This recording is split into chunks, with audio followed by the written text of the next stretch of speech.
subject that has kind of popped up as a surprise. But basically, she has decided to oust one of the characters she was previously focusing on for this year, who is Kai from, Death and the Midwife, and also the other story you had about him in the 19th century, which was Union of Wave and Shore. Yes, yes, absolutely. This, of course, came as a surprise to me as well, but it was an epiphany that was much needed, and I was very grateful. That pardon, fixing the light.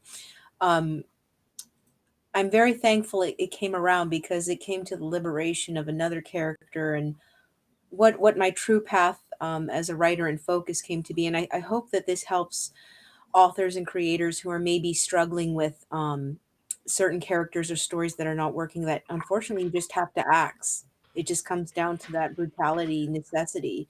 You have to axe them. Hmm. And how did you come to this conclusion? Because, during our New Year's stream, you were still very gung ho about the character of Kai. How did you come to this conclusion that you had to axe him? I think it was not, believe it or not, it was a gradual descent. I believe it sort of came around the time I started to write him because I had spent so many months thinking about him, but he refused to communicate with me. He refused to give me a voice. He refused to impart himself as a human being with personality.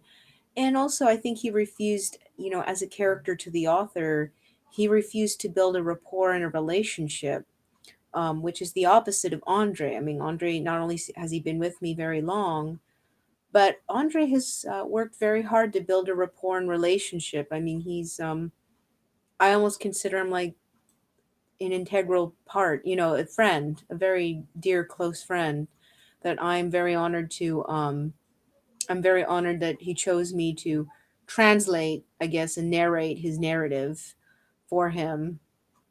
And Kai, I had nothing. Kai was just very dead. Um, Kai, unfortunately, he was very lifeless soul, is very arrogant, and would go often absence for months on end, and I could get nothing out of him. I did not know Kai's real personality. I tried to make assumptions and things like that, but he felt dead. And I could feel really no love or warmth from him or any kind of humanity or soul that I did from Andre. And neither could I feel this, you know, from Kai to Gerda. It felt very dead. It felt very forced. And I felt that Gerda deserves better. So, um, but yes, unfortunately, I did have to axe Kai. I mean, I sent him to literary jail. It's like Monopoly. Do not turn on go. Do not collect 200. So Kai is officially gone, dead. Maybe we'll have the Grim Reaper take him in The Sims, and Gerda can be free to marry Harvey, which I honestly think is kind of a cute ship now that I think about it. You know. Yeah, I turned off the chat overlay just now because I'm not sure if anyone's watching us per se right now. I see that there's one person watching us on Twitch, but I don't think they're going to be commenting, so that's why I just turned it off for now. But if anyone wants to join and they want to comment and join in our conversation, I will turn on the chat overlay again so everyone can see, the conversation just like we did with, Riza and Helivorn last time. Absolutely. That's a fantastic idea. Anybody who wants to join in, please let us know. We want to have a discussion.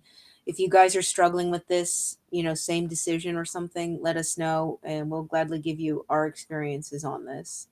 Mhm, definitely. But yes, so I think you've had these problems with Kai for a very long time because I remember you told me that you always felt like he was not good at communicating with you, unlike Andre, and that was why he was so frustrating to write. Yes, definitely. He was very frustrating to write. He was a very poor communicator. I mean, it actually even took him 3 to 4 years to figure out what he had primarily looked like. While with Andre, while I did myself struggle to know exactly whom and what he looked like, Andre did tell me from the get go that he did have dark hair, dark eyes. He had a very fierce look about his face, and that he was tall and muscular. Um, So I knew that. It's just a matter of me finding what exactly that meant, because that's not the best description. That's very vague, Andre. But he was doing his best. Kai, on the other hand, very cold communicator. There was no warmth or friendliness to him at all. There was always this animosity, and in many ways, it was very toxic. And I felt, like many misguided people, that perhaps I could fix him, and perhaps he truly does have a good heart and good nature underneath his icy exterior. But unfortunately, that trope does not always prove real in such complicated situations such as this. And Kai really proved his true colors later this year. The more I tried to seize him and write him down, and not even that, just trying to be open and welcome him, and give 100%, while Kai gave 10 minus at most. Mhm. Yeah. Right, exactly. What was the most difficult part, do you think, about talking to Kai?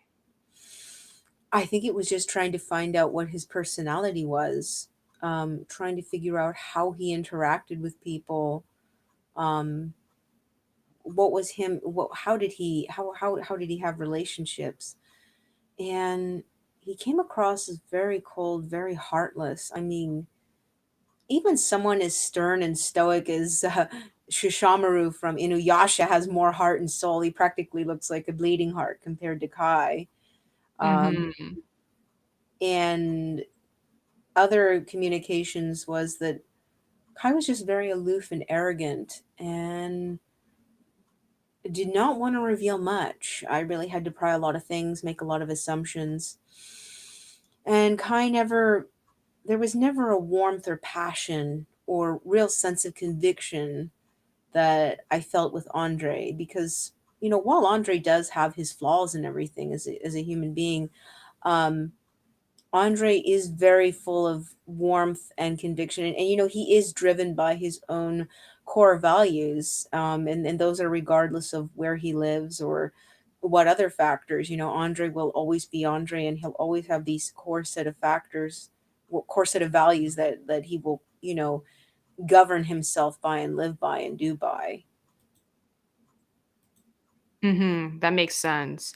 And do you think this is an extension of the difficulties you had with the Frost Lord?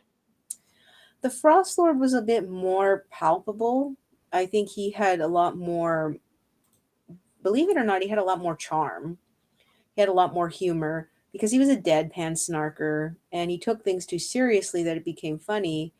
He also had more of a kind heart, while Kai had responsibility. But here's the thing, I've realized that responsibility does not equate kindness, and that genuine kindness does not come from a sense of obligation, nor for reward or gain, but from the sheer sense to do it just because. And Kai did not embody this. Meanwhile, the Frost Lord did a little bit because he had more higher sympathy, and that was because of his sufferings. But Kai didn't really suffer that much. I mean, yes, he did lose his parents at a young age, and then his siblings. But he did not suffer as much as, say, Andre, who's gone through, just immaculate suffering, if we will. Um, so the Kai, it's so difficult to describe the frustrations with him. It was extraordinarily frustrating. I was actually pretty relieved when I could free myself of him, and focus on Andre instead, because Andre had been, very loyal and loving, and very generous of himself all this time. That's true. Very true. Because Andre was always a better communicator, and you always felt like he had the better dialogue, especially, writing his dialogue felt very natural to you. While for Kai, it was very hard. In those 3,000 to 4,000 words you did write of his story. Very hard. And this is Kai as a child. We didn't even get into him as an adult. And Kai, writing Kai was so difficult. It was like, I think root canal extraction would have been more pleasant without Novocaine than what I was writing and struggling with Kai and trying to learn his personality and voice.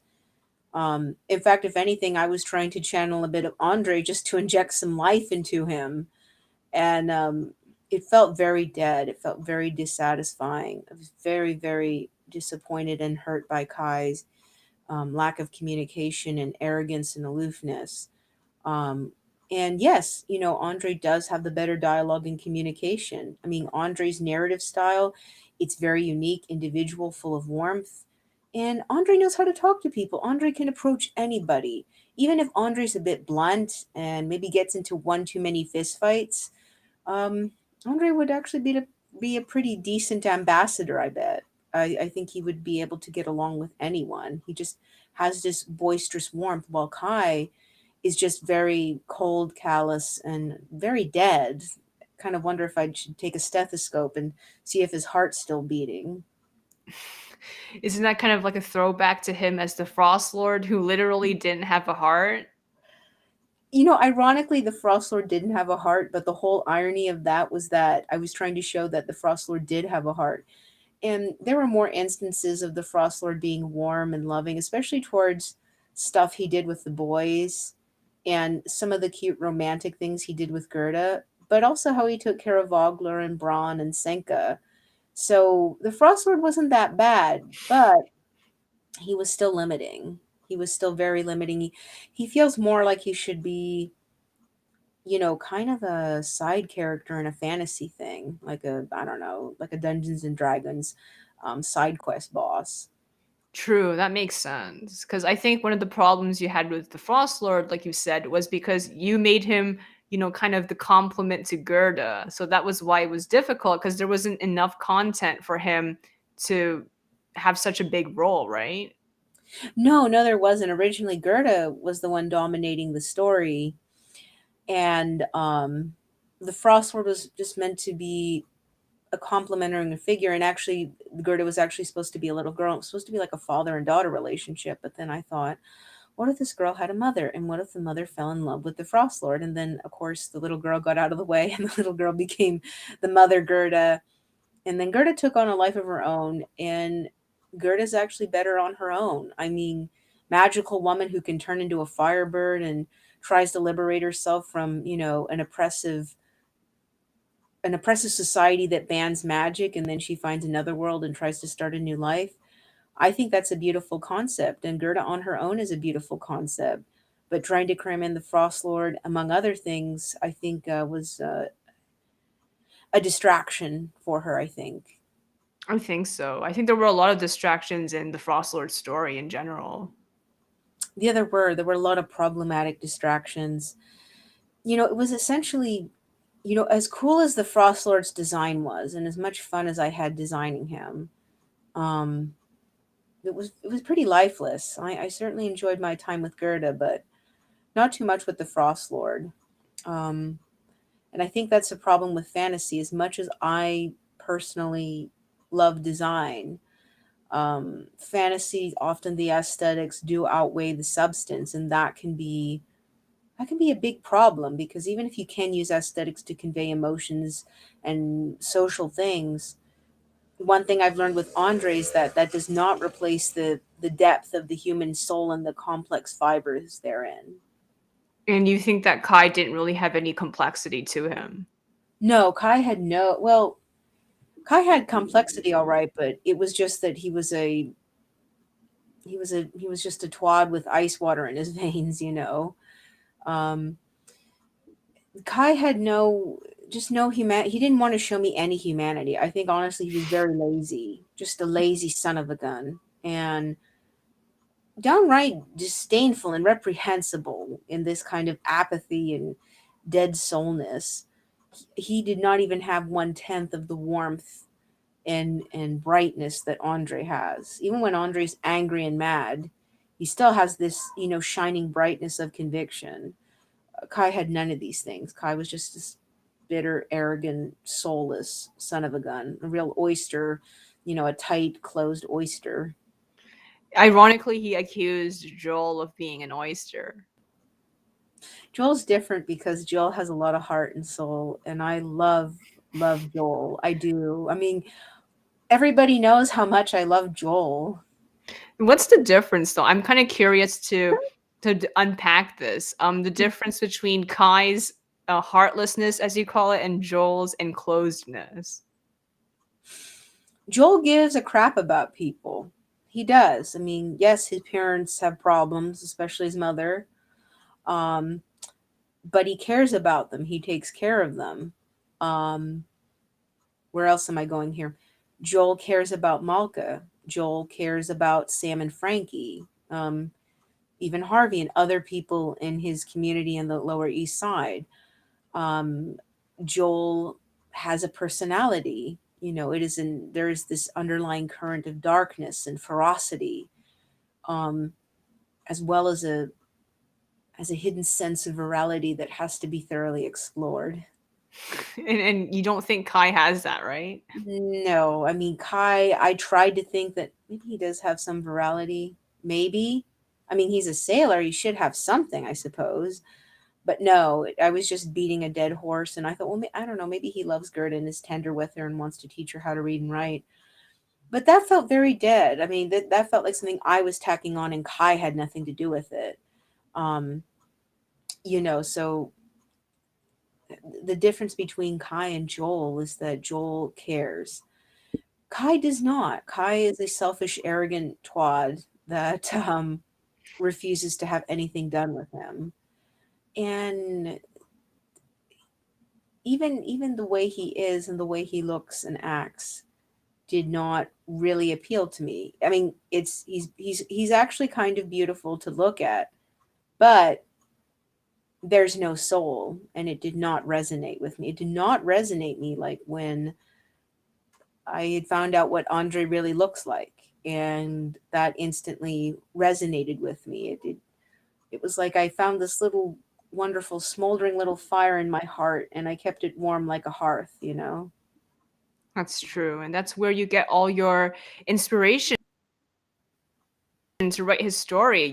This morning you showed me did last night, which is really amazing. I think at this point, like how Yes, many words do you have in the manuscript? over 50,000.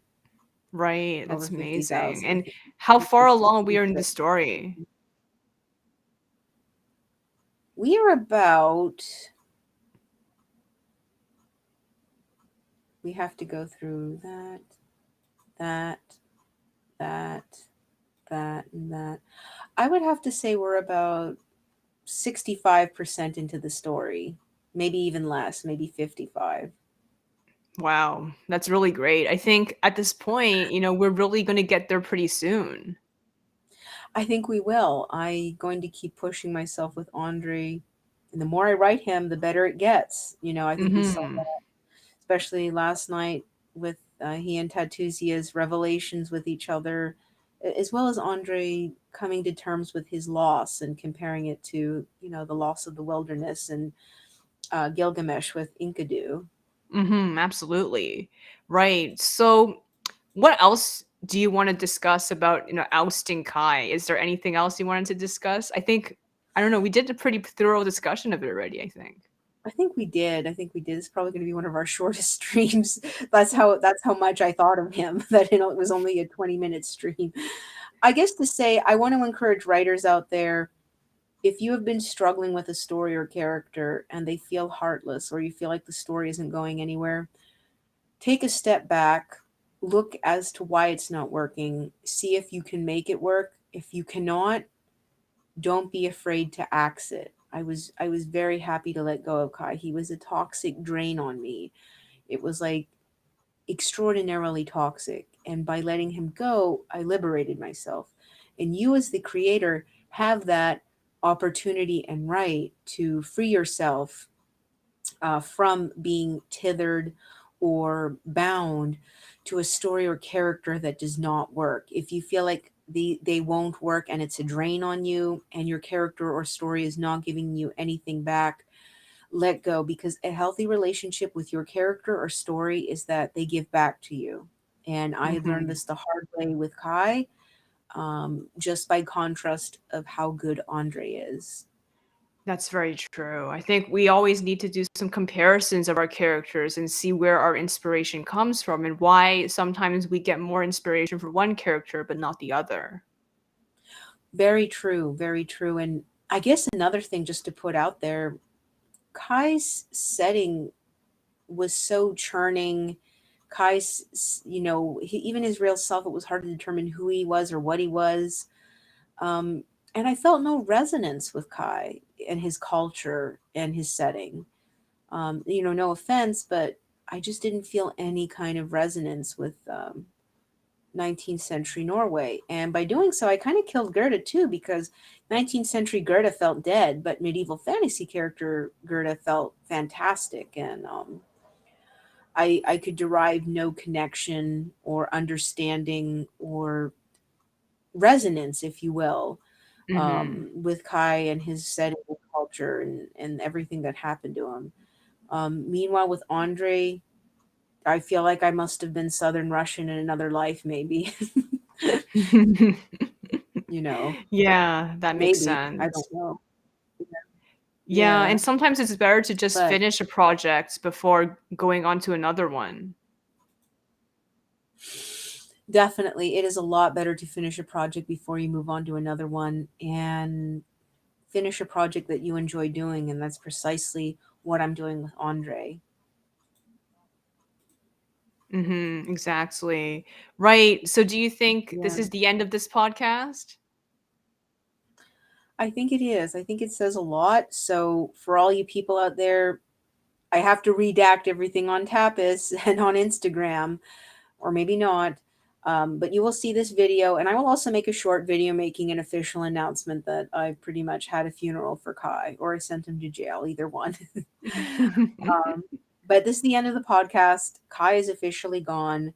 You may see Gerda in her original fantasy setting sometime in the way future, like maybe 3 or 4 years from now. But what you are going to see is a focus on everybody's favorite Cossack, Andre.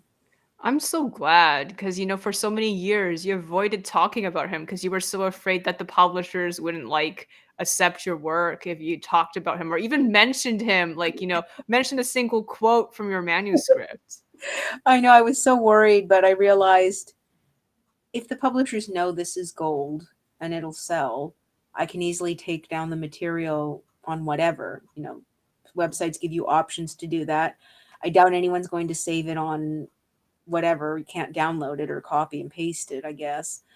Um, but I let go of that fear and I want to share Andre. I want people to understand and appreciate Andre and, hopefully find him as something as a good friend as well. He's a Mhm. very dear, warm, boisterous man.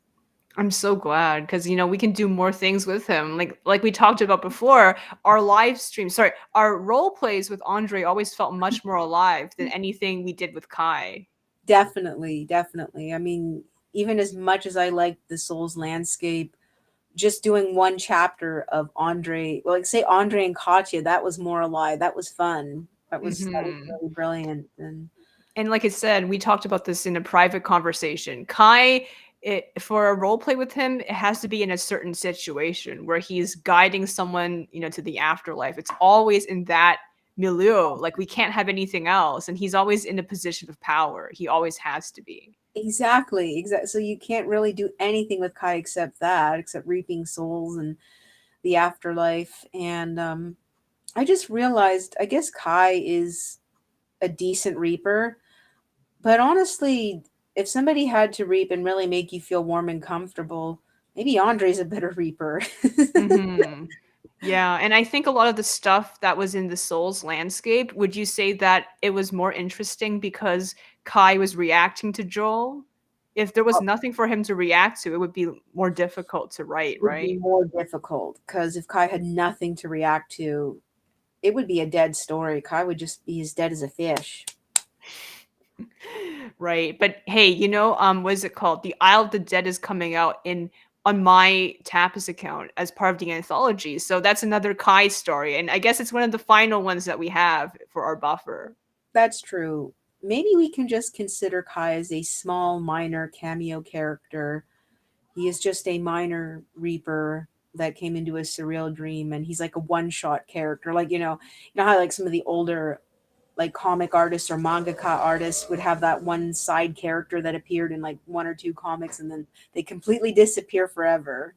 Exactly. I guess that's another way to see him. But yeah, I mean, he is paving the way for a very major character of yours to appear on Tapas, so that was good. It Because you was were good. not you had a lot of reservations about being on Tapas too, so he actually helped you become more comfortable with, posting things on Tapas. He definitely did. He definitely did. It paved the way for me to realize I can just post and not worry. And this year, perhaps, in February, everybody will get to meet Andre. Right, definitely. I can't wait to see that. Thank Yeah, you so much for coming on. thank you. Thank you for having this. And thank you. And everybody have an awesome and safe rest of your winter if you're in the Northern Hemisphere. Right. All right. See you.